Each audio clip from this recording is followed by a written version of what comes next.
Olá, queridos amigos, queridas amigas, é uma alegria estar com vocês aqui nessa festa, nessa solenidade da ascensão de nosso Senhor Jesus Cristo. Estamos quase concluindo o tempo pascal, que iniciou-se no domingo de Páscoa. E hoje nos é proposto o finalzinho do Evangelho segundo Mateus, os versículos 16 a 20, que são os últimos de Mateus do capítulo 28.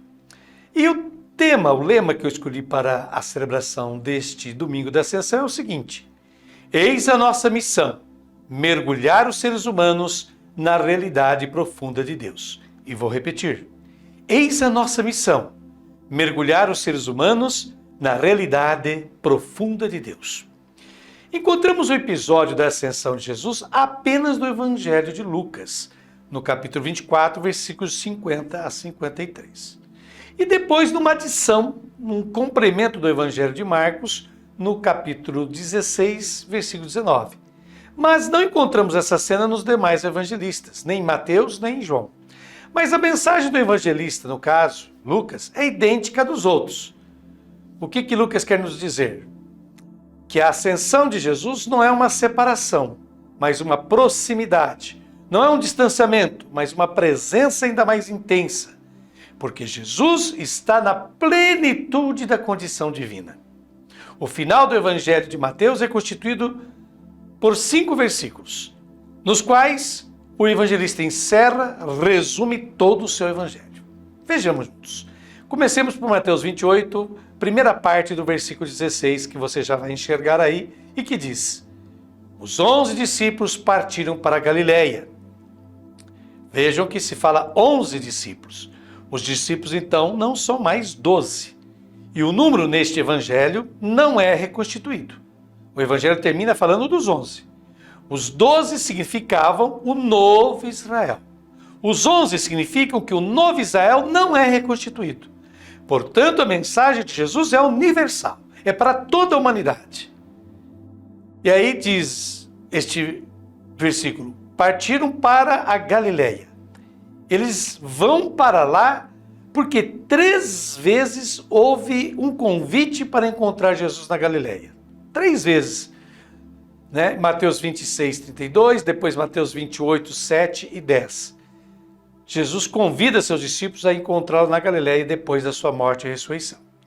Jesus ressuscitado neste evangelho nunca aparecerá em Jerusalém. Tomem nota disso.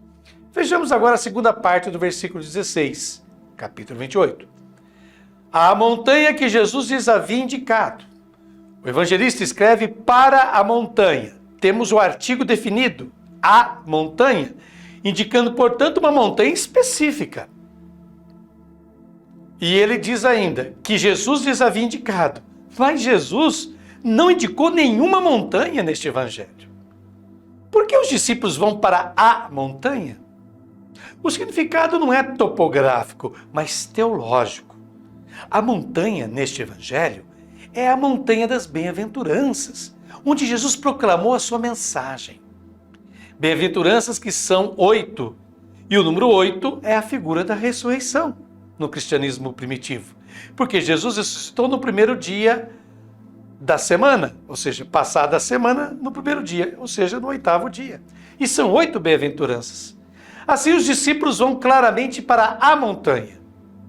O evangelista quer dizer que a experiência de Jesus ressuscitado não é um privilégio concedido há 2000 anos atrás a algumas pessoas, mas uma possibilidade para todos os crentes de todos os tempos.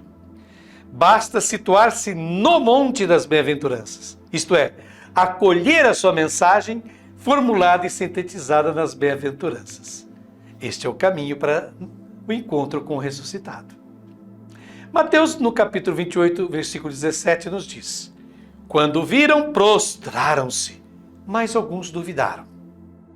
O verbo ver, usado pelo evangelista aqui, não indica uma visão física, mas uma profunda experiência interior. Prostraram-se, então, reconhecem em Jesus uma condição divina.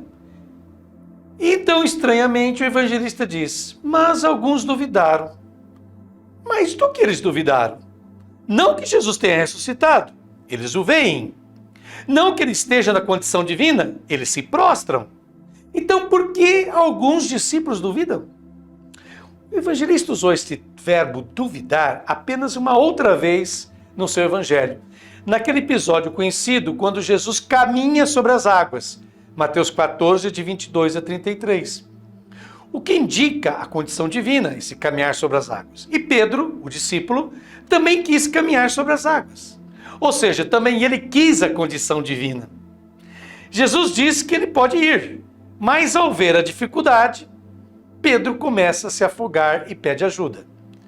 Pedro acreditava que o status divino seria concedido como um presente do alto e não sabia por quais dificuldades deveria passar. Pois bem, Jesus repreendeu Pedro, daquela vez, com as palavras, abre aspas, homem fraco na fé, por que duvidaste? Fecha aspas. Está lá em Mateus 14, versículo 31b. Então aqui está esta dúvida sobre a qual o evangelista escreve. O que é? Eles viram Jesus na condição divina, mas agora sabem pelo que Jesus passou. A morte mais infame, mais desprezada para um judeu, a maldição da cruz.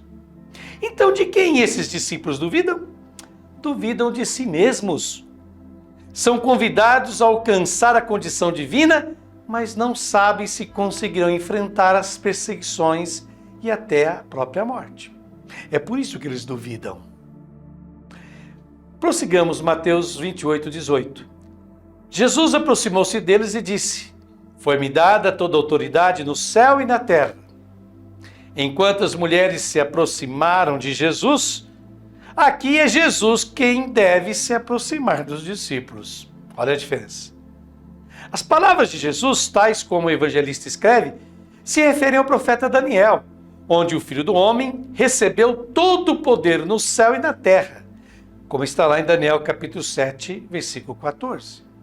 No entanto, Jesus não usa esse poder para ser servido, mas, como ele dirá, o Filho do Homem não veio para ser servido, mas para servir. Está lá em Mateus capítulo 20, versículo 28. Portanto, é um poder para servir. Esse é o poder ao qual se refere Jesus aqui, no finalzinho do Evangelho. Prossigamos agora os versículos de 19 a 20a. E depois, e fazei discípulos todos os povos, batizando-os em nome do Pai, do Filho e do Espírito Santo. Ensinai-os a observar tudo o que vos mandei. E aí vem a ordem imperativa. E depois, e fazei discípulos todos os povos. O termo povos indica as nações pagãs. Batizando-os, o verbo batizar significa imergir, embeber, em nome, e o nome indica a realidade profunda de um ser. Então, embeber e mergulhar as pessoas na realidade profunda do Pai e do Filho e do Espírito Santo. Ou seja, mergulhem os seres humanos, os povos, na realidade profunda de Deus. Fazei-os experimentar quem é Deus. Depois prossegue. Ensinai-os. E é a única vez que Jesus autoriza seus discípulos a ensinar. Aqui neste evangelho. A observar tudo que vos mandei. E justamente este verbo aparece pela primeira vez no evangelho em referência às bem-aventuranças. Então, qual é o significado desta ordem de Jesus? Jesus tinha convidado os seus discípulos a segui-lo, para serem pescadores de homens. Pescar homens significa tirá-los da água, que pode dar-lhes a morte. Portanto, Jesus convida seus discípulos a retirarem os seres humanos da sua condição mortal, para dar-lhes vida. Pois bem, Jesus indica agora como e onde. Como vos tornareis pescadores de homens? Imergindo-os no Espírito do Senhor, na realidade mais profunda do amor divino. E onde? Onde o espaço é toda a humanidade inteira. Olha que coisa bela. Prossigamos agora com a segunda parte do versículo 20, sempre capítulo 28 de Mateus. Eis que estou convosco todos os dias até o fim dos tempos. E depois a garantia final de Jesus. Eis que estou convosco. E este é o tema, o fio condutor de todo o Evangelho de Mateus. No primeiro capítulo, versículo 23, o evangelista havia indicado Jesus como Deus conosco. Mais ou menos na metade do seu evangelho, Jesus disse que estava com seus discípulos onde 2 ou 3 estiverem reunidos em meu nome, e ali eu estarei. Mateus 18, 20. E agora, no finalzinho do seu evangelho, Jesus conclui suas palavras com a certeza da sua presença. Estou convosco todos os dias até o fim dos tempos. E não há fim do mundo, é um fim dos tempos. Atenção, como diz o evangelista, que não indica um prazo, mas a qualidade de uma presença. Daí as últimas palavras de Jesus: eis que estou entre vós para sempre. E o evangelista, que abriu seu evangelho referindo-se ao livro do Gênesis, pois que ele começa o evangelho dizendo livro da origem, assim que começa o evangelho de Mateus. Livro da origem, ou seja, origem quer dizer Gênesis, no capítulo 1, versículo 1. Fecha o seu evangelho com uma referência ao último livro da Bíblia hebraica, que é o segundo livro das Crônicas, onde há o convite de Ciro, rei da Pérsia, que diz ao povo judeu, abre aspas, o Senhor, Deus do céu, me deu todos os reinos da terra e me encarregou de lhe construir uma casa em Jerusalém, em Judá. Quem de vós pertence a todo o seu povo, que o Senhor seu Deus esteja com ele e suba. Está lá em segundo livro de Crônicas, capítulo 36, versículo 23, o finalzinho do livro. Então Mateus começa com o primeiro versículo da Bíblia, que é o Gênesis, a origem, e termina o seu evangelho fazendo uma referência indireta ao último livro da Bíblia. É o convite de Ciro aos judeus para que deixem seu reino e voltem para Israel e construam um templo para o Senhor. Jesus convida também os seus discípulos a irem, a deixarem a instituição religiosa, mas não a construir um templo. Por quê? A comunidade dos discípulos será o novo templo, onde se manifesta o amor e a misericórdia do Senhor. Bem, após essa reflexão belíssima de Frei Alberto Maggi, faço eu as minhas considerações a partir deste momento. E cito aqui uma frase de Pierre Teilhard de Chardin, padre francês jesuíta, teólogo, filósofo, místico e paleontólogo, que viveu de 1881 a 1955. Diz o padre Pierre Teilhard de Chardin: cristãos há apenas 20 séculos da Ascensão, o que vocês fizeram com a esperança cristã? Olha essa pergunta do padre Teilhard de Chardin. Cristãos há apenas 20 séculos da Ascensão, o que vocês fizeram com a esperança cristã?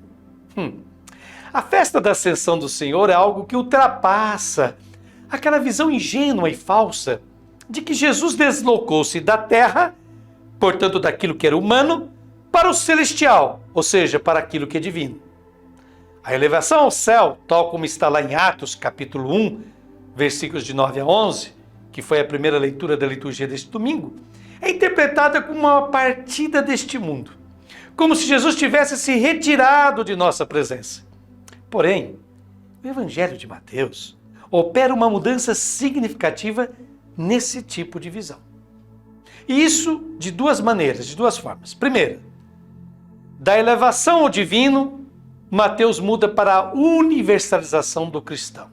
De elevação ao divino, Jesus, na sua despedida, faz a universalização do cristão, como observa José Maria Castillo, esse teólogo espanhol.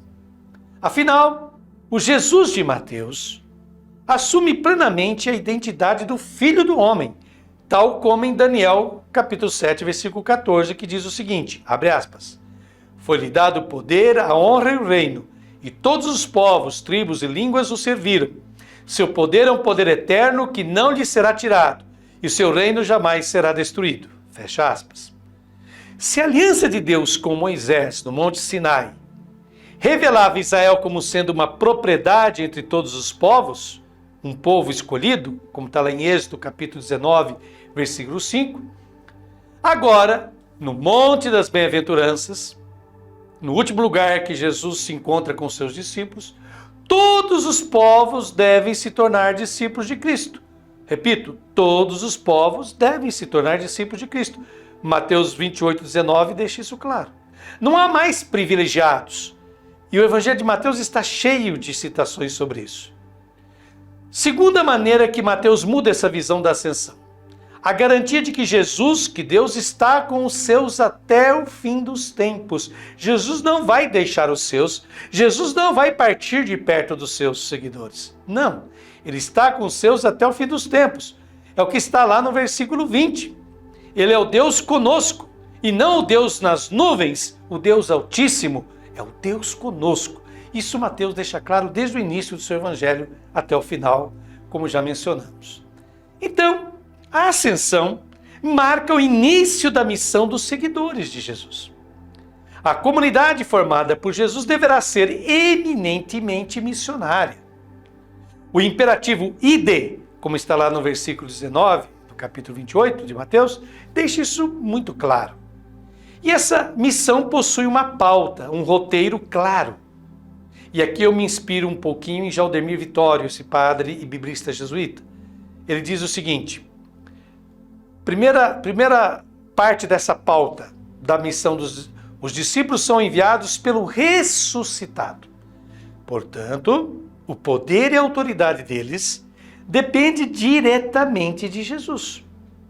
Pois apenas e tão somente a ele, a Jesus, foi dada toda a autoridade no céu e na terra, como está lá no capítulo 28, versículo 18, que nós lemos agora há pouco. E isso depois é confirmado em Mateus 6,10, no Evangelho de João também 17,2, em Filipenses capítulo 2, versículo 10 e até em Apocalipse capítulo 12, versículo 10. Jesus tem o poder sobre o céu e a terra. O Novo Testamento deixa claro isso. Então é dele esse poder. Os discípulos, os apóstolos vão agir em nome dele. Em nome do seu poder, da sua autoridade. Portanto, o centro da missão, o conteúdo da missão, o sentido da missão é sempre Jesus Cristo. Tudo aquilo que o discípulo fala, faz e vive deve apontar na direção do Cristo, não do discípulo que prega, não de si mesmo. A direção sempre é Cristo. Segundo ponto dessa pauta missionária, a missão é fazer discípulos e discípulas. Esse texto de Mateus deixa claro isso. A missão é fazer discípulos e discípulas. Isso somente pode se dar apresentando Jesus, o único e verdadeiro mestre, como está lá em Mateus 23:8, e a sua proposta de reino de Deus, o qual é o projeto de vida centrado na vontade do Pai. Portanto, deve-se evitar todo o risco de idolatria, que seria apresentar algo diferente disso às pessoas, somente para conquistá-las, mas sem convertê-las de fato. Não podemos esquecer que temos de fazer discípulos anunciando o reino, e não uma outra invenção qualquer de doutrina cristã. Finalmente, um outro ponto da pauta: o batismo em nome da Trindade. Somente mergulhando as pessoas na intimidade de Deus e de seu mistério, pode-se esperar delas uma adesão de corpo e alma ao projeto de reino proposto por Jesus. O batismo deveria ser para as pessoas dispostas a orientar suas vidas pela pessoa de Jesus. Diferentemente daquilo que acontece há vários séculos de cristianismo, em que o batismo tornou-se um mero rito cultural, como é o caso de registrar uma criança no cartório, não trazendo consequências práticas e profundas para a vida. A ascensão torna-se, então, uma fonte de esperança e inspiração para nós cristãos e cristãs. Pois, como bem afirma José Antônio Pagola, biblista espanhol, abre aspas, quando parece que a vida se fecha ou se extingue, Deus permanece. O mistério último da realidade é um mistério de amor salvador. Deus é uma porta aberta à vida eterna. Ninguém a pode fechar. Concluindo essa nossa meditação desse domingo da Ascensão, façamos juntos essa oração que agora começará a aparecer também aí para você na sua telinha. Senhor Jesus, aqui estamos prontos para partir a fim de anunciar, mais uma vez, o Teu Evangelho ao mundo. no qual a tua arcana providência nos colocou para viver. Senhor, rogo ao Pai, como prometeste, para que por ti nos envie o Espírito de consolação, que torne o nosso testemunho aberto, bom e eficaz. Fica conosco, Senhor, para que todos sejamos um em ti e aptos, pelo teu poder, a transmitir ao mundo a tua paz e a tua salvação. Amém. E eu desejo a vocês uma excelente semana de unidade de oração a semana de oração pela unidade dos cristãos, que começa de hoje e vai até sábado que vem. Essa semana que precede Pentecostes é conhecida, então, repito, como Semana de Oração pela Unidade dos Cristãos, já que a festa de Pentecostes nos lembra que todos os seguidores e seguidoras de Jesus devem estar unidos para anunciá-lo e vivê-lo neste mundo em que estamos. Beijo no coração de todos vocês, Deus os abençoe e vos conceda um excelente final de semana.